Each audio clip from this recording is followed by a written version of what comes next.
Morning my dear student, आपका जो political science की ऑनलाइन क्लास में आपका एक बार फिर से हार्दिक स्वागत है।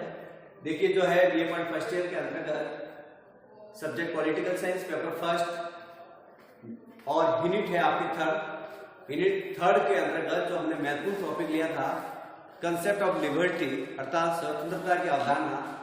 इसके अंतर्गत हमने पार्ट फर्स्ट पार्ट टू यानी दो प्रकार के वीडियो बनाए। अब जब हम तीसरे वीडियो की बात कर रहे हैं उसी टॉपिक के अंतर्गत डिस्कशन कर रहे हैं कि स्वतंत्रता की अवधारणा में अर्थ परिभाषा हो गया और स्वतंत्रता के प्रमुख आयाम कौन से हैं उनके बारे में हमने डिस्कशन किया। अब जो है इंपॉर्टेंट बात यह आ जाती है कि स्वतंत्रता के प्रमुख प्रकार के रूप में या स्वतंत्रता किस तरह काम करती है।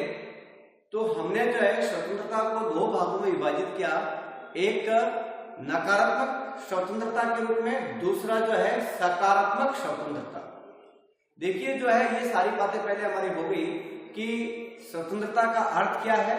सामान्यतः स्वतंत्रता लैटिन भाषा का शब्द है, यानी ये लिबर शब्द से बना हुआ है और अंग्रेजी भाषा में उसको लिबर्टी कहते हैं, अर्थात बंधनों का अभाव या मुक्त के रूप में माना गया है।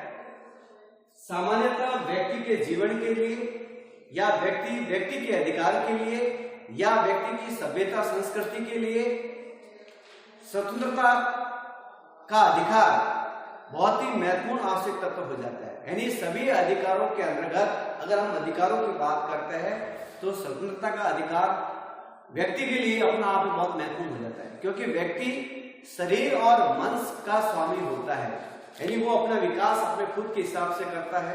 इसलिए स्वतंत्रता का जो अधिकार है व्यक्ति के लिए बहुत ही महत्वपूर्ण है। तो सामान्यतः मैं आपके बोर्ड के अंतर्गत स्वतंत्रता को हम दो भागों में विभाजित किया है, एक नकारात्मक के रूप में और दूसरा सकारात्मक के रूप में। नकारात्मक के रूप में हमने बहुत सारे पहले भी बात बताया कि इसके समर्थक कौन से है और सकारात्मक स्वतंत्रता के समर्थक कौन से है। तो मैंने नकारात्मक स्वतंत्रता के रूप में जो प्रमुख समर्थक है जेरेमी बेंथम है, जेस मिल है, जिया बर्लिन है, फ्रीडमैन है, डी टॉकविले है, हर्बर्ट स्पेंसर है, एडम स्मिथ है, रिकार्डो हॉब्स, लॉर्ड एक्टन, ये सभी जो विद्वान जो है नकारात्मक स्वतंत्रता के समर्थक है। इन्होंने जो है ये कहा, इनकी ये मान्यता थी कि व्यक्ति को अकेला छोड़ दिया जाए, यानी किसी प्रकार का व्यक्ति पर प्रतिबंध नहीं होना चाहिए, क्योंकि व्यक्ति शरीर और मन का क्या स्वामी होता है। अगर हम उसको नियंत्रित करेंगे, वैसे नियंत्रित होना चाहिए, क्योंकि जब राज्य की स्थापना हो जाती है तो व्यक्ति को नागरिक अधिकार दिया जाता है और जिसको नागरिक अधिकार है यानी जो राज्य का नागरिक है और जब उसको नागरिकों के अधिकार प्राप्त हो जाते हैं तो वो राज्य के नियंत्रित होना उसको अति आवश्यक है, क्योंकि राज्य उसको अधिकार देता है, राजनीतिक तौर पे है, आर्थिक तौर पे है, नागरिक तौर पे है। ये सारे अधिकार किसके रूप में होते हैं? राज्य के द्वारा होता है। तो सामान्य इनकी जो है नकारात्मक स्वतंत्रता की जो विद्वानों की मान्यता है, जैसे ये जो स्वतंत्रता नेगेटिव जो फ्रीडम की बात आती है, ये 18वीं और 19वीं शताब्दी की संकल्पना है। यानी 18वीं शताब्दी और 19वीं शताब्दी के बीच में जो समय पीरियड है, ये उस समय जो है इस फ्रीडम की जो है ये नेगेटिव फ्रीडम की जो उदय हुआ है वो 18वीं 19वीं शताब्दी के बीच में। दूसरा जो है ये बताया जाता है कि प्रतिबंधित करों की अपेक्षा को प्रदान करती है, यानी जब राज्य के द्वारा व्यक्ति को कुछ बैन किया जाता है, उसको नियंत्रित करने की कोशिश करती है, तो उसके बदले उसको बहुत सारा राइट दिया जाता है।